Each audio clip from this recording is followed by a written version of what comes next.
Yeah, sure thing. Hey, you sold that car yet? Yeah, sold it to Carvana. Oh, I thought you were selling to that guy. The guy who wanted to pay me in foreign currency, no interest, over 36 months? Yeah, no.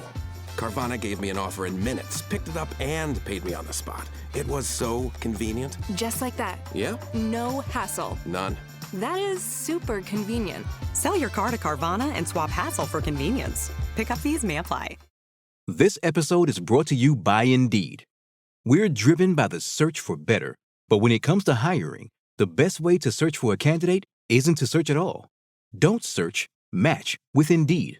Use Indeed for scheduling, screening, and messaging so you can connect with candidates faster. Listeners of this show will get a $75 sponsored job credit to get your jobs more visibility at Indeed.com/SBO. Terms and conditions apply. This episode is brought to you by Atlassian. Atlassian makes the team collaboration software that powers enterprise businesses around the world, including over 80% of the Fortune 500. With Atlassian's AI-powered software like Jira, Confluence, and Loom, you'll have more time to do the work that matters. In fact, Atlassian customers experience a 25% reduction in project duration per year. Unleash the potential of your team at Atlassian.com. Atlassian. Thank you for listening to The Price of Football. If you'd like to listen ad-free, get access to bonus episodes, and have a monthly Zoom chat with me and Kieran, join the Price of Football Club today by going to priceoffootball.com.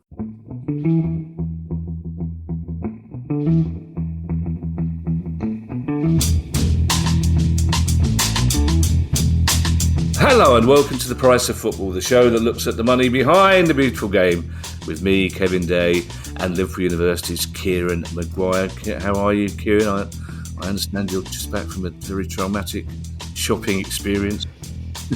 Yes, now sort of formally moved into the apartment, and it's a Grade 2 listed building that I moved into, and it is wonderful.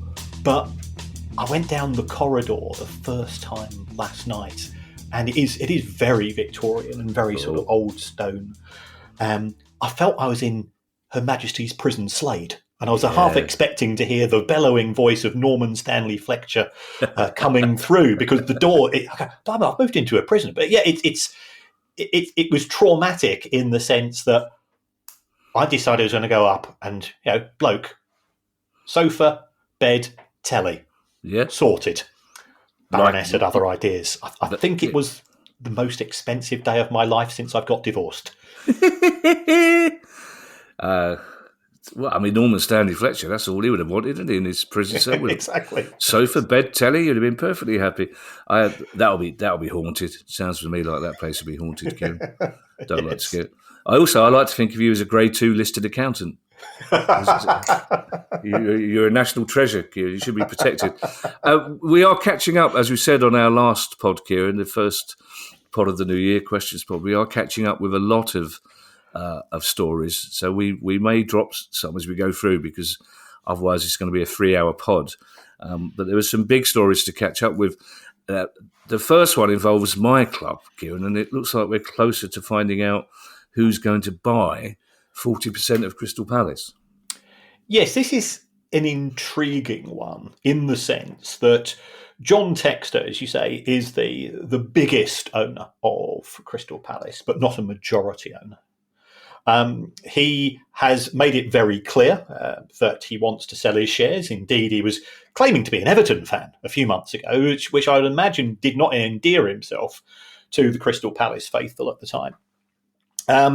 So this is a story which has been run by Matt Woosman at The Athletic, and Matt's a good guy. It looks as if there has been an offer accepted, probably in the region of 150 to 160 million pounds, could be a wee bit higher, and that would value Palace at around about the 400 million pound mark in total, which, based on my figures, is probably about there.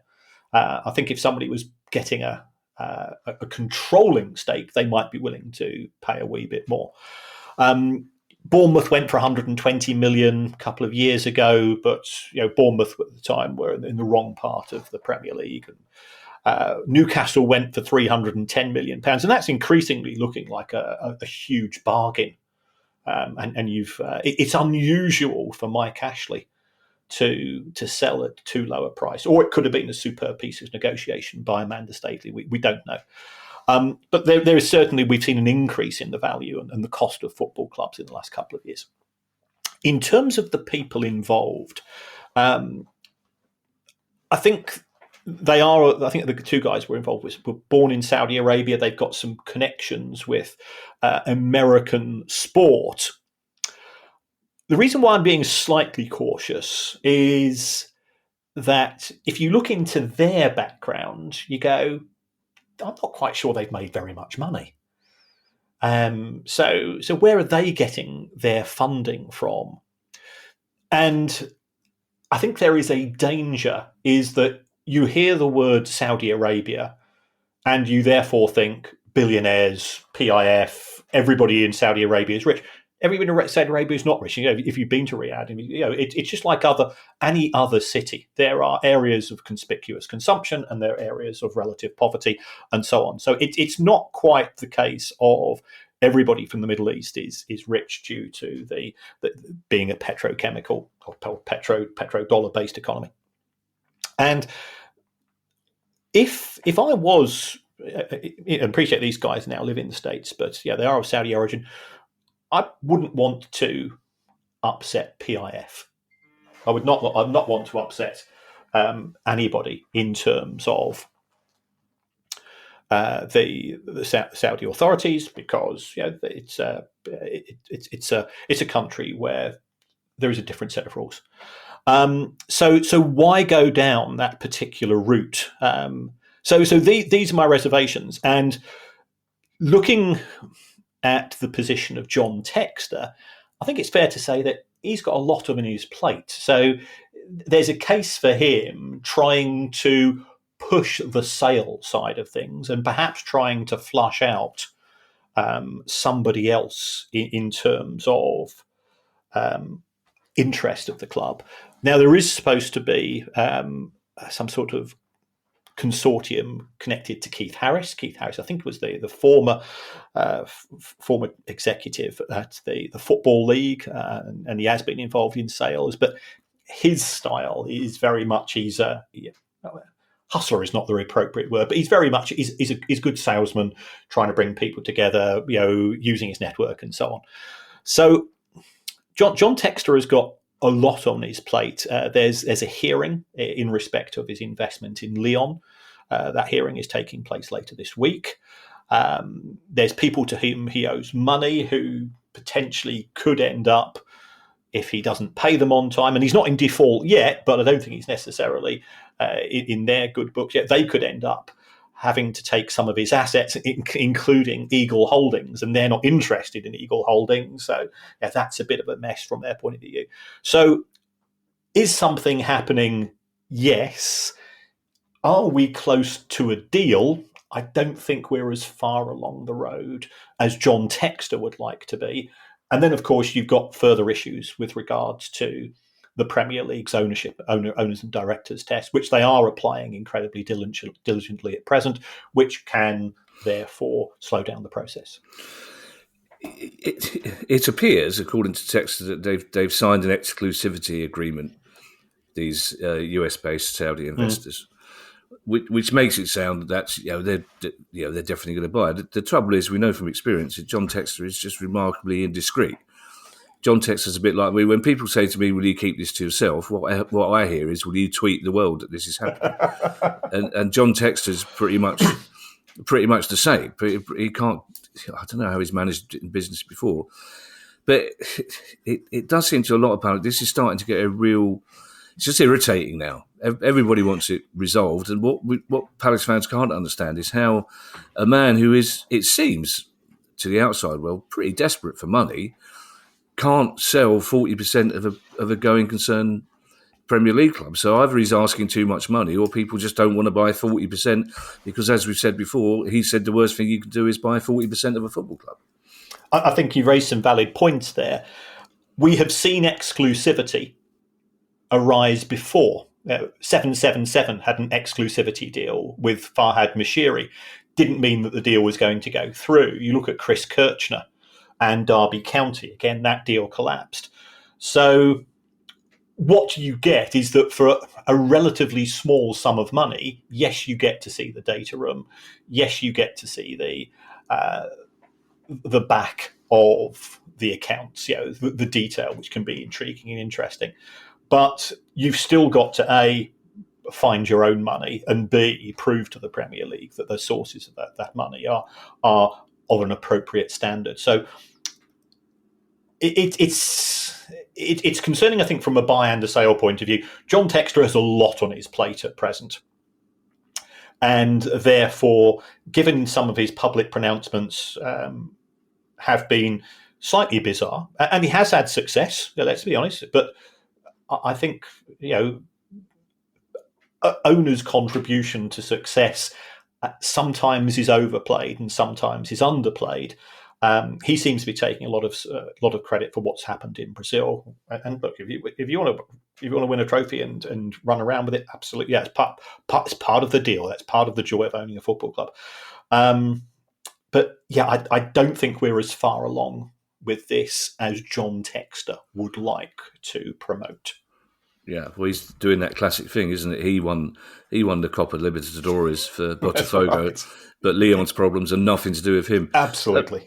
This next story, Kieran, is one of those. We often talk about a story going under the radar. This one, this one would win the World Limbo Dancing Championship.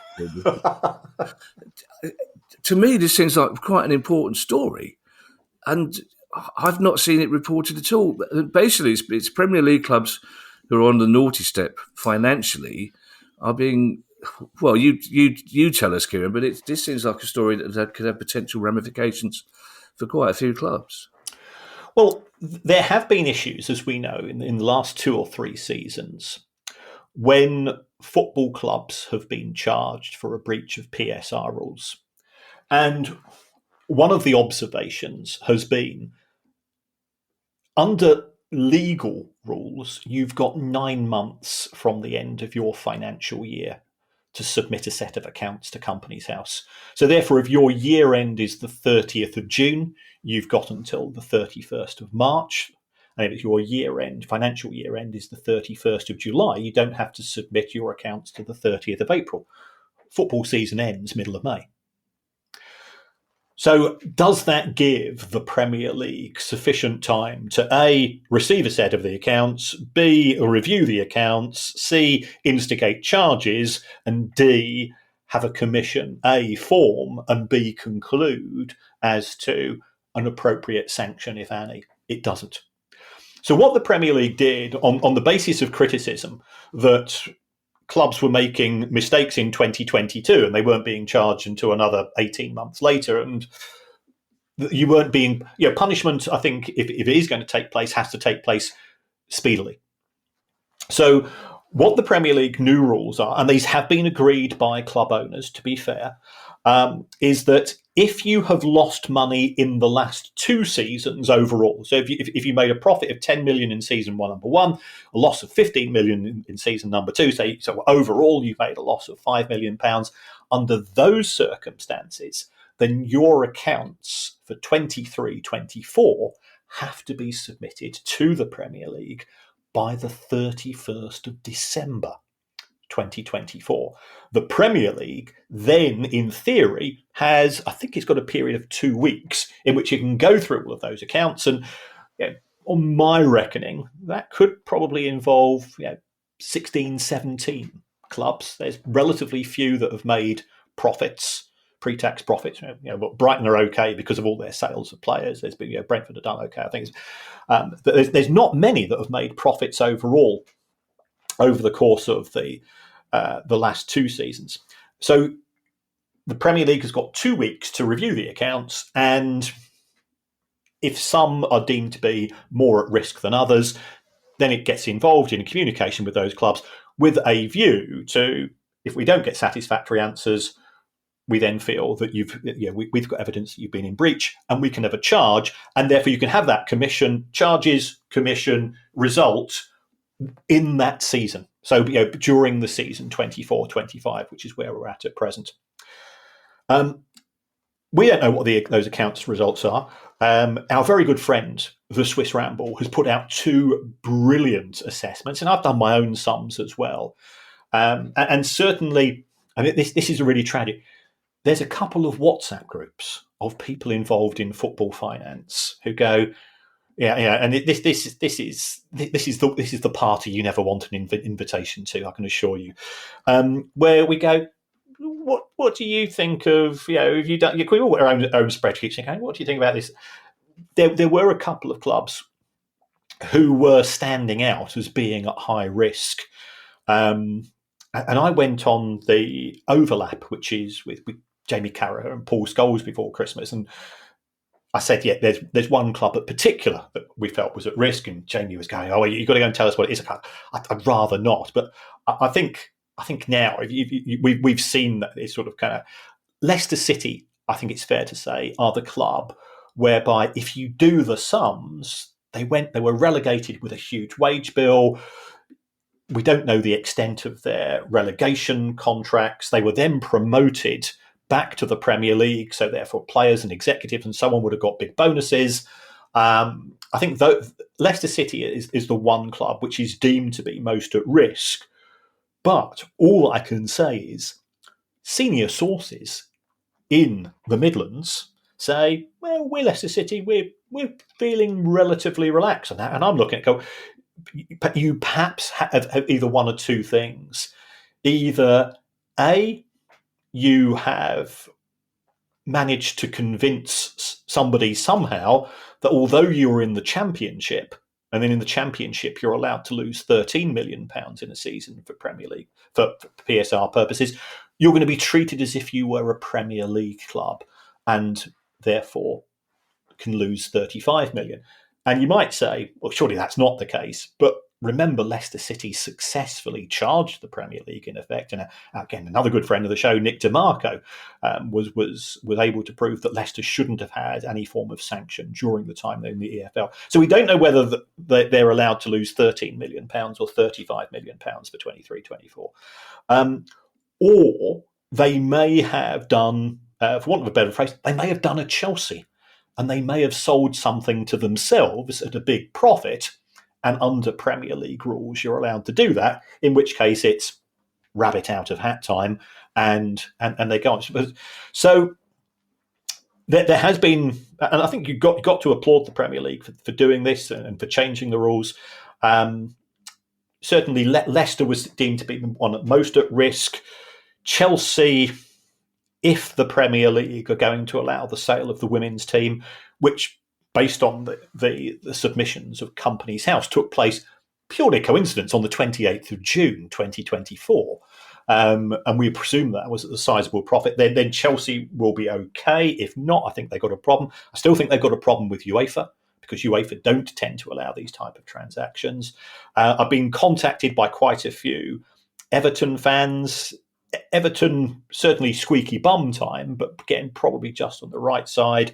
Manchester United, they should be okay. Newcastle, they should be okay, and so on. And that's partly due to the fact of the issue that we covered, and I think quite a few other people ended up covering as well, is that there were a lot of very unusual player sales. They weren't quite swaps, they were pretty close to swaps, which took place in the final week of June 2024, when clubs had done their sums, thought we're potentially in a breach here, and we're going to commoditise our young talent and boost profits through selling those players.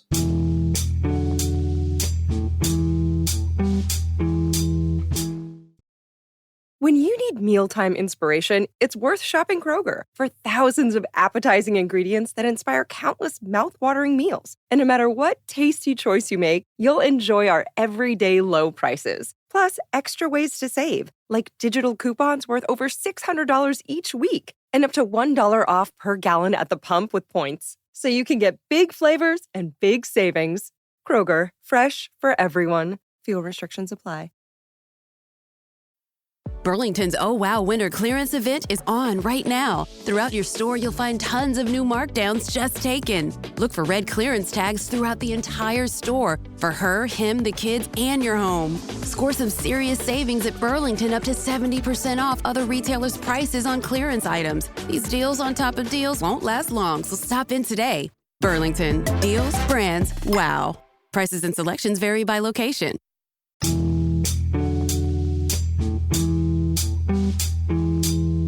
Obviously asking for a friend here. Kieran, Palace, all right? Yeah, Palace are fine. Yeah. Right. You answered your own question when you said, what do Leicester have? What they have is Nick DeMarco's phone number is what they have, which is why they're very relaxed about the whole thing.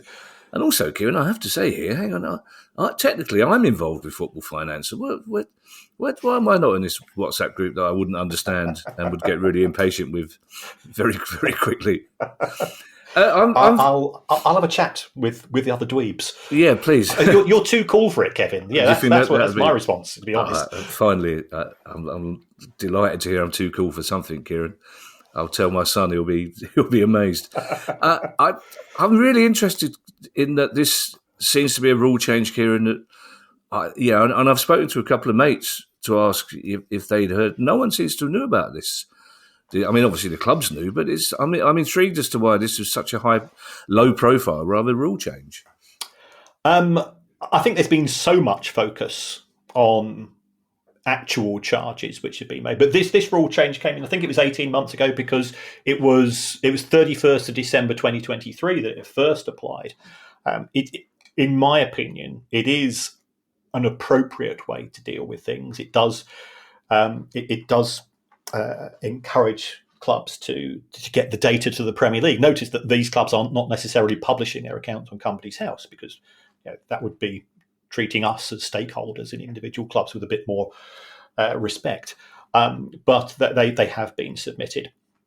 There's one other issue which somebody raised with me, again, a good friend of the show, but I won't name him. What happens if a club is in danger of breach of the rules and says to the Premier League, we're not going to submit the accounts just yet? Do you come up on a separate charge? And if so, what's the sanction? Because you can't have a points deduction, I don't think, for late submission of accounts. That seems very harsh. And if you delay that for a month or 2 months and then submit the accounts at, say, the end of February, it probably would make it very difficult for the Premier League to then receive them, review them, charge, commission, points deduction in that particular season. So I thought this was a fascinating viewpoint, and we're not cynics on this show, but I think some of the people that listen to the show are perhaps taking a more cynical view, and hats off to them for that. Kieran, have you seen the questions we get on a weekly basis about how to get around FFP? Our listeners are way more cynical than we are. I suppose in terms of publishing the accounts, Kieran, clubs could argue surely that if their normal year end was the 31st of June, then why should they publish the accounts before that? Yeah, and I absolutely get that. The reason why I say why not show the accounts a bit earlier, and what we have seen, we're not going to cover this in any depth at all, but what we did see was towards the end of December, there were quite a few clubs, West Ham, Portsmouth, Hull, Bristol City, Sheffield Wednesday, and so on, who all decided to publish their accounts. Is that perhaps they're trying to get a message across to fans for the January transfer window? Look, we've lost a load of money last season, so don't expect us to do anything in January. So sometimes clubs will do, you go, well, why are they doing it?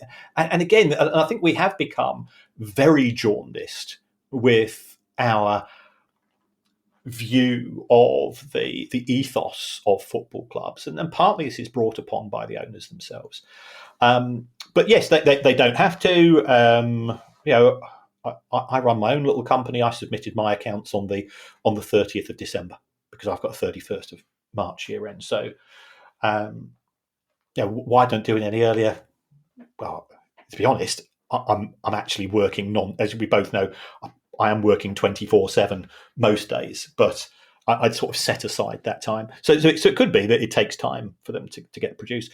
A lot of clubs say we don't want our rivals to know about the extent of our accounts. I find that a bit strange. Yeah, you're working 24/7, except those days you're trudging around John Lewis buying furniture for yourself. So, so technically, I could join Company's House then, Kieran, and go and look at your accounts, could I? Yes, you I can. mean, I won't. I mean, I just want to know if it's Yeah. if it's technically possible.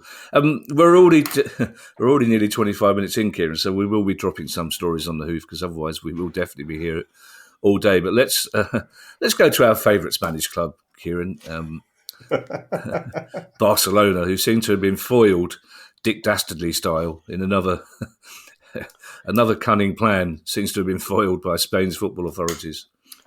That's right, and we've been in contact with La Liga this week with a view to try to get somebody from La Liga to come on the show and explain how their transfer rules work, because it is an intriguing system. You're effectively using an app on your phone which will give you a green light or a red light as to whether or not you can register a player. And of course, as a colourblind person, I get slightly stroppy about that because I've got if I was on the receiving end, I'd have absolutely no idea. But we'll set that particular issue aside. Yeah. Barcelona managed to sign a player called Dani Olmo last summer, and at the time they were, I think, in breach of La Liga's rules. But like every set of rules, there are detailed small print elements, and what Barcelona were able to do was to point out that they had a player on a long-term injury, and under those circumstances you can sign a player even if you're in breach of the rules because you've got a player who can't play. And the crazy thing, I think the player who was on a long-term injury was a goalkeeper, and yet they managed to go and bring in the midfield player to replace him. So it shows you just how silly rules can be. And people will say, well, they're getting away with it on a technicality. And I had a long discussion with a sports lawyer recently. He says, every success or every failure of a legal case is due to a technicality because ultimately it's a rule book. So yeah, I think that so Barcelona took advantage of poorly drafted rules. They are now trying to re-register Dani Olmo for the second half of the season. And they have tried, I think, on 2 or 3 occasions and have failed to succeed. La Liga have said, no, the long-term injury no longer applies. Could this result in the player walking away from the club and the transfer fee involved? We're talking of tens of millions of euros. That's one outcome. Barcelona, I think, are now trying to go through the civil court route to say that La Liga's rules, which Barcelona signed up to over 10 years ago, because at the time there were many clubs in Spain who were losing money on an annual basis. It was an attempt to persuade a court judge that the Liga's rules shouldn't apply to protect Barcelona's interests. Those first 2 attempts by Barcelona have failed, so the player is in limbo at present. And we like the idea conceptually of a fan-owned club, and the Socios model is that of a fan-owned club. But if you have a fan-owned club or Socios where you're electing a president, what do presidents do? Presidents tell you what you want to hear. And in the case of Barcelona's current president, he said, we're going to sign loads of players, even though we've got no money. And we're not going to end the story now. They have used glorified payday loans as a means of funding the club. And the trouble with payday loans is eventually they come back to bite you on the bum. And this is what we've got here with Barcelona. 3 stories now, Kieran, with Asian connections, which is going to sound a bit odd when I say that the first one is about Simon Sadler trying to sell Blackpool. Yes, it does seem a little bit of a weird one. Simon Sadler is a very successful hedge fund operator, but he is involved in global markets, one of which is Hong Kong. And the Hong Kong Stock Exchange, Hong Kong financial institutions pride themselves very much because they think we want credibility. If you want to attract investment, we want to show that we are successful regulators. I wonder if that would apply for another industry, by the way. So he has been charged with insider dealing by the Hong Kong authorities. And on the back of that, he's looking at his asset portfolio. And he was a relatively recent purchaser of Blackpool Football Club. And it now looks like he's trying to sell. And I do sort of feel very much for Blackpool fans. They really have, they went through the ringer. The Blackpool fans who established the Not a Penny More campaign, and they made the ultimate football fan sacrifice in that they agreed not to watch the club that they love on a point of principle whilst they were in dispute with the owners. And you've got to take your hats off to them for that. So, Blackpool, I still think has a lot of attraction to a potential investor, but it looks like it won't be spending money, because if you're looking to sell a club, it's the same as you're looking to sell a house. The last thing that you do is put a new lick of paint on it. So, I don't think it's great news. It's not necessarily bad news until we find out whether he's successful in the sale, and then what are the ambitions of a new owner. And I think Blackpool would be a classic case of a club that would be attractive to American investors. It's not, it's Northwest based, airport, history. You can start to sell some of the great things about Blackpool. Strictly, Tower. I used to run a nightclub there. It's got a lot of history. Yeah. I think the Tower and Strictly may come before the nightclub used. I'm amazed that nightclub is still standing, Kieran. Is it? Surely that would have been an insurance fire long ago. Surely. Yes. What was it called? Remind us. It was called Frenchies. Frenchies, that was it. Yes. Frenchies, yeah. Frenchies. So, Strictly Come Dancing, Frenchies, the Tower. That's the plan. Maybe a donkey ride if you've got a chance. Yeah. Yes. I once did a bit of filming with a donkey called Lightning on Blackpool Beach, which is clearly turned out named ironically. I've never met a donkey. I've never met a cheerful donkey. I love donkeys, as it happens. He says controversially. But they're not the most cheered donkey. Lightning wasn't he wasn't a donkey happy in his work. Mind you, I was, to be fair, I'm quite a hefty lad. So he took one look at me and his owner went, well, that's the fastest I've seen him move. I said, unfortunately, I was meant to be on him when he did the moving. But it's also the first time I've seen a cameraman actually fall over laughing. It seems like a now monthly story about an Asian betting company, Kieran, but this is a very strange one, isn't it? ATEX-Bet. Yes. Again, hat tipped in the direction of Josimar. I think it's the Norwegian Investigative Journalism Bureau, who has done an awful lot of research into Asian betting companies. And I'm not opposed to Asian betting companies being intuitively being any better or worse than ones from Malaysia, ones from Morocco or ones from America or ones from the UK. But this company, ATEX-Bet, it's withdrawn from the UK market, and it's being investigated into some of the other activities that appear to be connected to the club. And if that's fine, what's it got to do with football? Well, the reason is it's still sponsoring 5 Premier League football teams. So, 5, yeah. I've not got their numbers. I've not got their names to hand, but take a look at Josimar, and they have gone them into detail. So why are they doing this? It's because of the success of the Premier League, and the Premier League is a global product. And if you can get your brand into the televisions or into the screens, because people don't necessarily watch on television anymore, of course, if you can get your brand into the screens of individual geographical markets, and gambling is a popular pastime in Asia, then you can see the benefit from that company's point of view.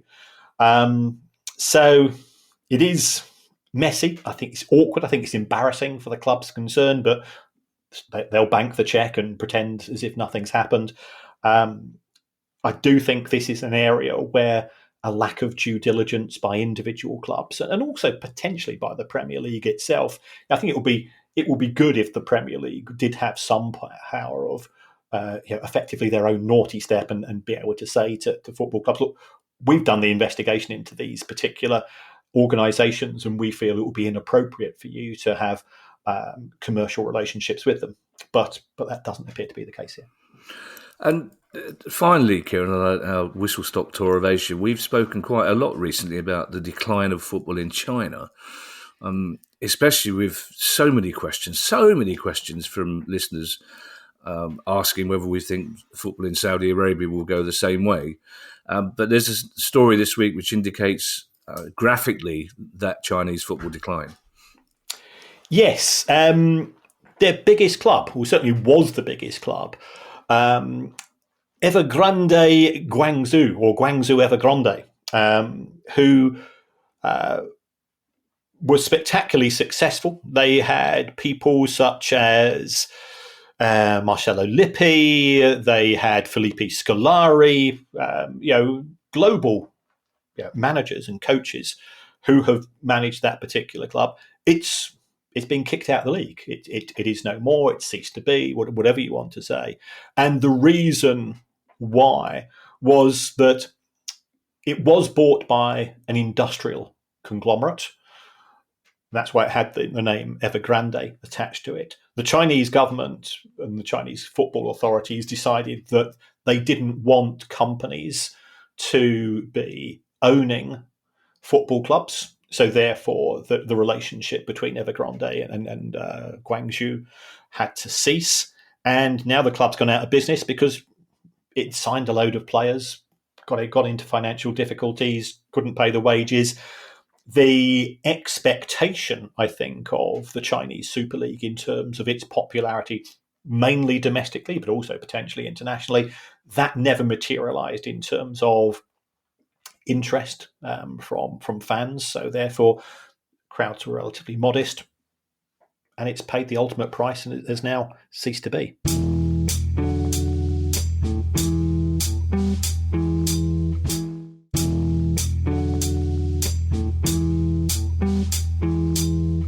Everton fans, Kieran, I imagine, will probably be quite relieved this week that the only thing people are talking about is the football. Their manager's future has been under some debate. Their style of football has been dissected by mainly Jamie Carragher with a massive smile on his face, I have to say. But so this story, again, it's a slightly... This is why I'm not on your WhatsApp group, because I'm not entirely sure how this story works, but it's about the refinancing for the stadium, Kieran.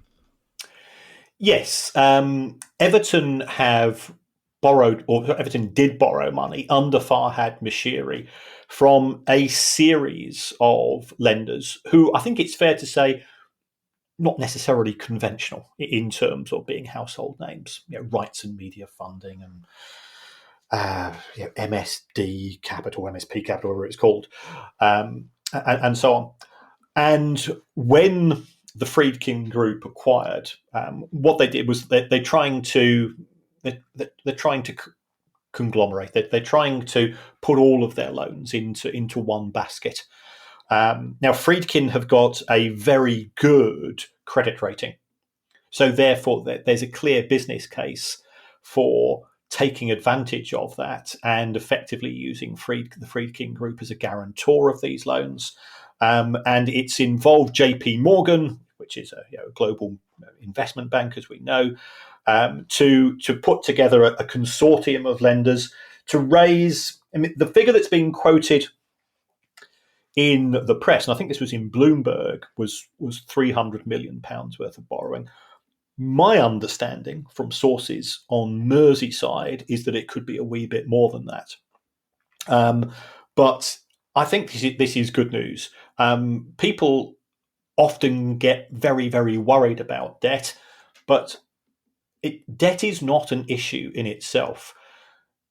It's can you meet the payments as they fall due? And I always use the example of Spurs. Spurs have borrowed from banks more money than any other club in effect. But what they've done is that they've got an arrangement where they don't have to repay any of the capital of the loan. for another 15 years, 14 years. They are paying interest rates of around about 2.5% to 3%. So it's probably costing them somewhere in the region of £25 million a year in interest. That sounds a lot of money. I absolutely get that. But what Spurs have managed to do is that for that £25 million worth of interest, they've increased their match day income by about 70 million, and they've probably increased their commercial income by somewhere in the region of 70 to 100 million pounds as well, because we've now got the concerts, we've now got the NFL, we've now got the all of the additional benefits that the conversion to the new stadium that's brought. So you borrow because you spend the money well, and Spurs have done that spectacularly successfully. I think that Friedkin Group, their intention is to do the same. As somebody that gets the bus and the trains in Liverpool on a regular basis, you can see the growth of the stadium. And I've seen that over the course of the last couple of years. It is going to look quite spectacular. It is going to be there for multi-purpose. And I think the interest on the loans will be more than covered by the additional revenues generated. Great. You've sort of answered my obvious question. Because it does seem counterintuitive to say that £3 million worth of debt is a good thing, but the new stadium will be used in the same way. So there will be concerts there. It will become part of the tourist industry in Liverpool, which is already flourishing. So it will be used much more than the old stadium, obviously. Yes, and that is certainly the intention.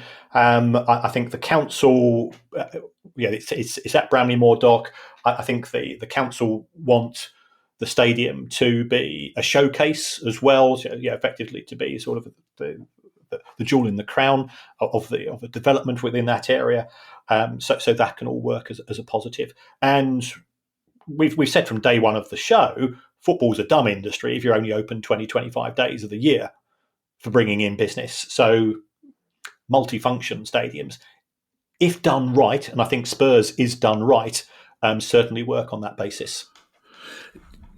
You can't deny, Kieran, and I don't say this with any glee or pleasure, but for the fourth or fifth season in a row, Everton are in I think what they traditionally call a basement battle. So is staying in the Premier League imperative for the new owners? Sometimes when you do job applications, you go down the list of qualifications and features and skills that you have, and some will be called essential and some will be called desirable. Everton staying in the Premier League is desirable but not essential. The new owners will have put together two budgets, one which involves relegation and one which doesn't. And on that basis, I don't see there as being it's not ideal, but it's not a disaster. So I wouldn't be too worried about it. I understand Everton fans from a pride point of view. The club is it's been a member of the Premier League since it started. It hasn't been relegated for longer than practically any other club in the top division. So from a pride point of view, it's really bad. If you talk to fans of Leeds United, if you talk to fans of other clubs who've been relegated and are actually having a fantastic season in the Championship, it's great to it's great being in the second tier, because you go in at the start of the season with the expectation of getting 90 points instead of trying to get 35 or 40, and it's absolutely great fun. So, sorry, that's my bicycle. I bought myself a bicycle for Christmas, and it's just being delivered. So I'm just waving to Kevin, the postman, who's not waving back with the same degree of enthusiasm. Is he trying to get it through the letterbox? Yes, not quite. Well, where's Finley then? Because normally Finley goes potty when Kevin, the postman, arrives. Yeah, well, because I've been buying the kit for the apartment for the last couple of days. Finley is at Angie's, and Angie's our dog. Oh, I see. So that's why it's all quiet. Do you need? This is why we're not winning the BAFTA game. But do you need to take 2 minutes while you go and sign for your bike? No. He knows that a cheery wave is enough. Okay. He signs on my behalf when he has to. Nice. Is it all wrapped up, but still looks like a bike? It's in a big box. Yes. So you say that. I somewhat take issue. You say that Leeds fans are delighted to be in the second tier. I think if you ask most of them, Kieran, they would rather be where Everton are in the first tier, to be perfectly honest. I mean, I take your view, but I don't want to risk Palace having, it's because the chances are you might get 90 points, but that might still not get you back in the Premier League, which is where those clubs that size need to be. I mean, Everton, whatever division they're in next season, they'll sell out every home game, won't they? Yes. Simple Absolutely. as that. Yep.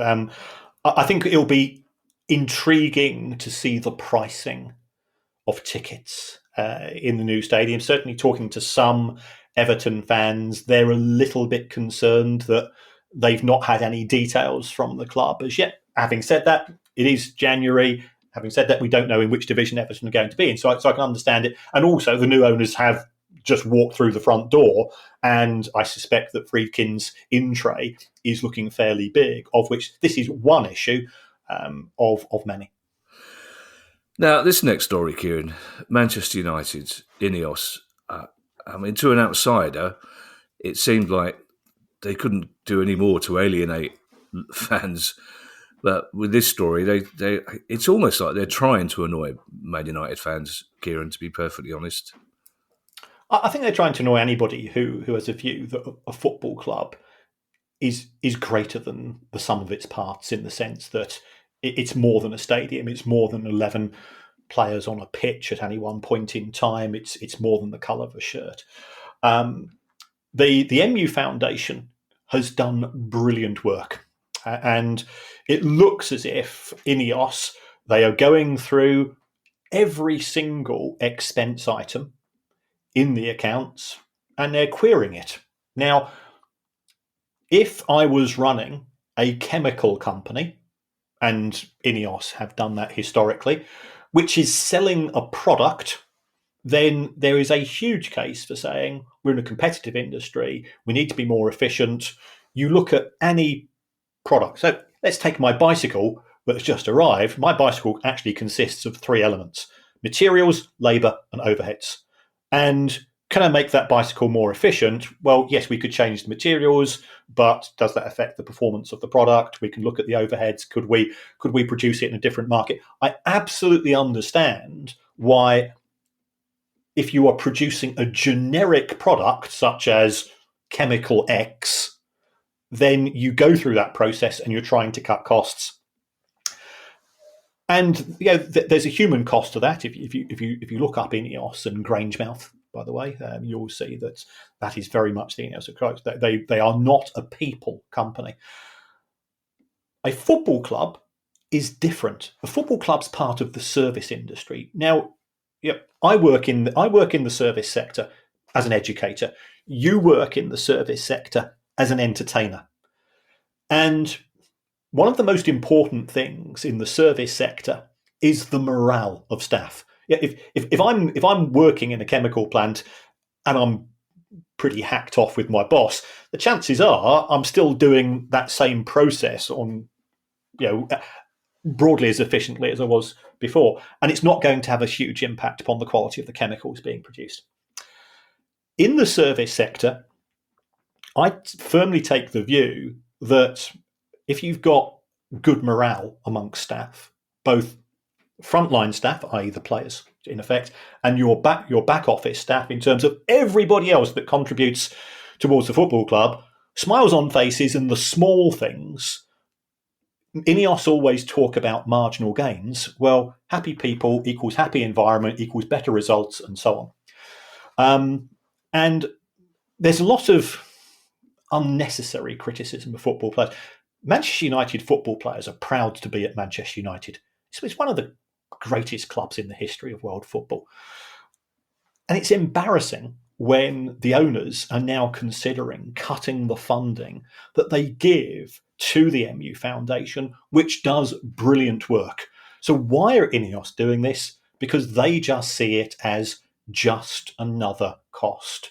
And on top of forcing staff to work 5 days a week in the office, on top of taking away the bonuses, on top of what happened at Christmas party, on top of not allowing, effectively charging the staff to go to the FA Cup final last year. All of those staff who contributed.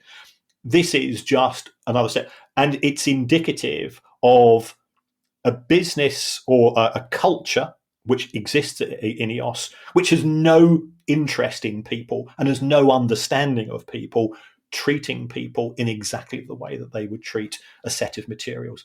And that's where I think, it is not been a great season for Manchester United. Yeah, it was a good result, and I thought they played really well against Liverpool. Nobody's denying that at the weekend. But we've got a saying in this house: "Happy wife equals happy life" for me, and that works. And I'm very, very lucky to have the Baroness in my life. Well, the same principle applies to a football club. Happy staff. If you walk in and the receptionist is in a good mood, and the person that's cooking your food's a good mood, and it just rubs off on each other. People feel that they're in the right place.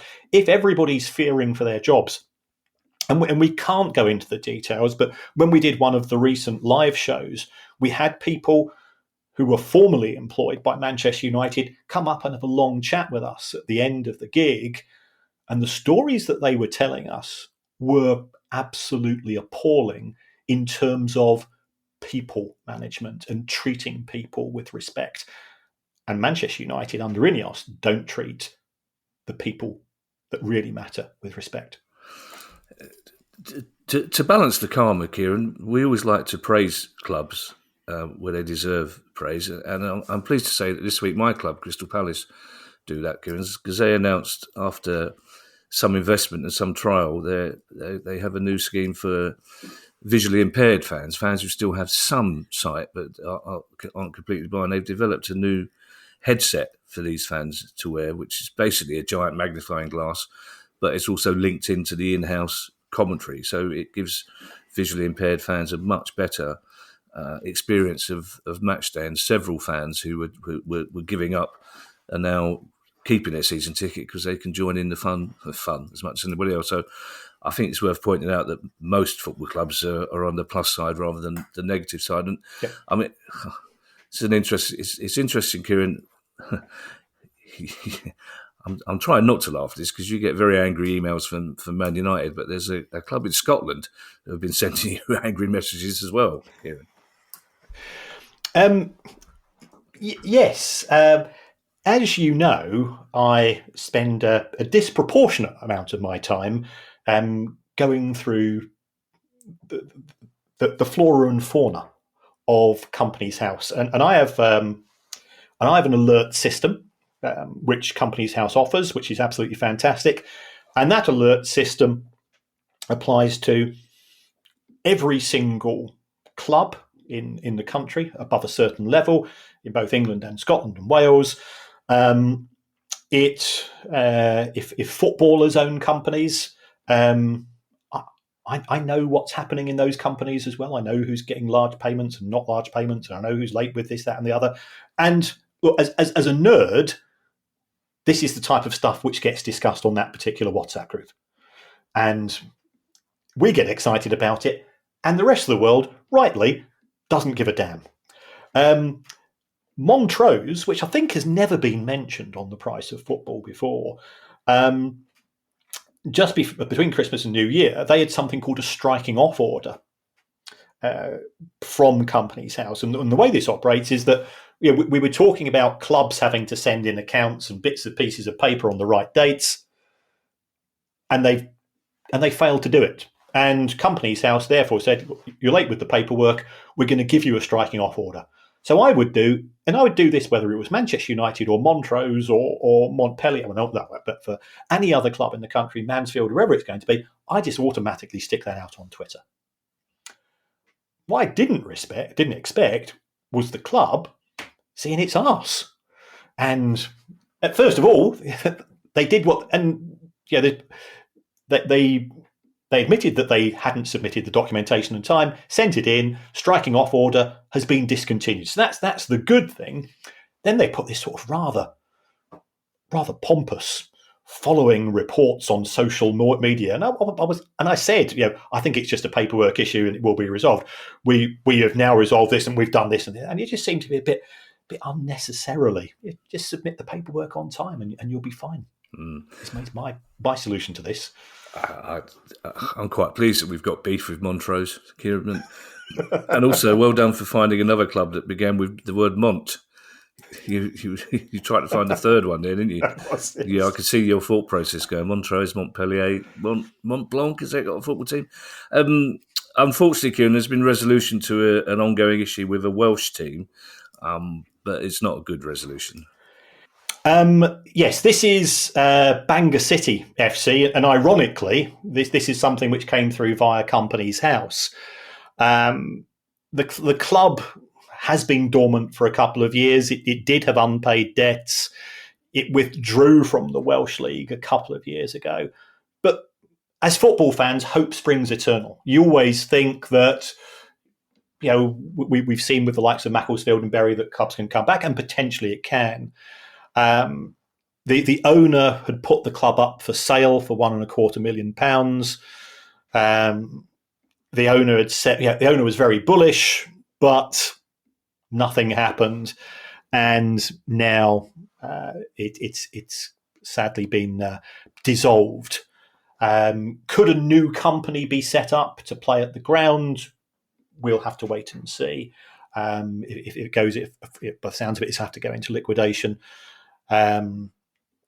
So the liquidator might have some assets to sell. Is there a multitude of uses for the stadium? We'll have to find out.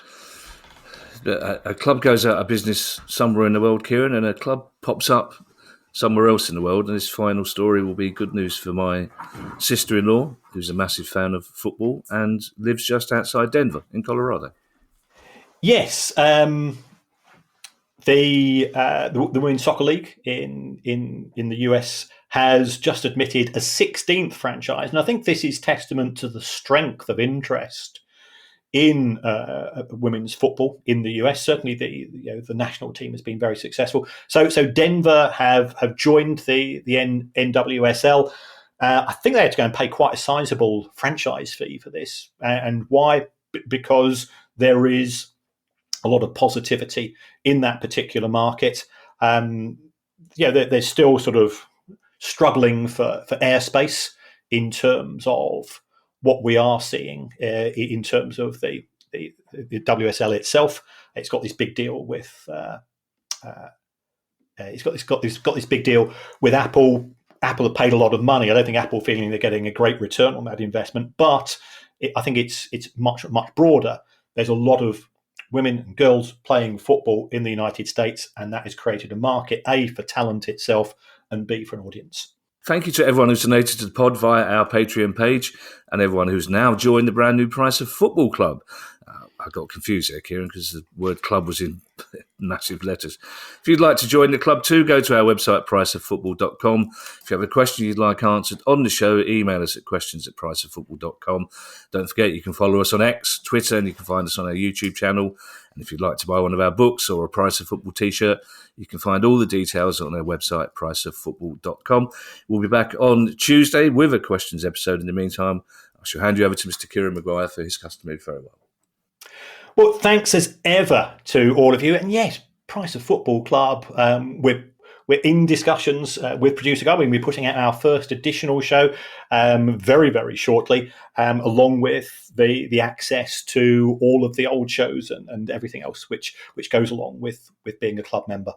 And remember, you'll also have a dedicated questions email address, which I'm in the process of setting up. But if you want to support the show and appreciate, times are tight, and why give two old blokes money? I can absolutely understand it. Better things to do. Why not just alternatively give us a review? It helps us with the charts. It helps with the algorithms and so on. Doesn't matter what you say. You could even say you would rather have the show presented by John Textor and P.T. Barnum. And I think that would be a fascinating piece of entertainment to listen to. I think P.T. Barnum would run rings around him, wouldn't he? Little circus joke there, see? Rings. Bye, everybody. Hey, bye. The Price of Football.